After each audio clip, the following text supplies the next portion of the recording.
यार बस आज की फैसला होना जी, आज याद आ रहे हैं मुफ्ती नईम साहब, याद आ रहे हैं हमको।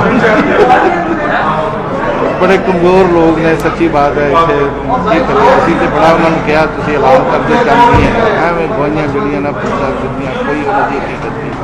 लेकिन वो जरा ना दौरा पिया चिश्ती का वहदत का, तो वो वजह से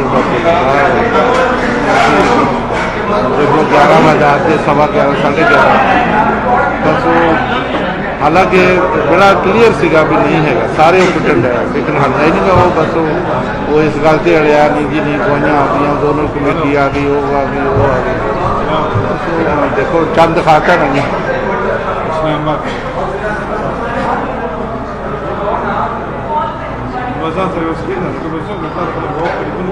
हाँ जी, हाँ जी, हाँ जी, हाँ जी, बहुत अफसोस, बहुत अफसोस है, बड़ा एहतजाज किया।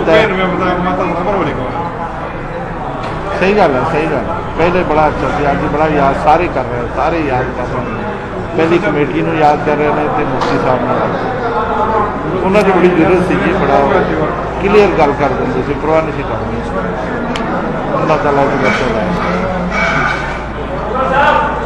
जी, जी जी, वो जो लोग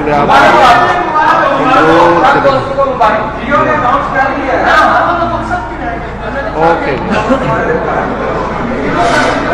बस लगे आ गए, लगे कर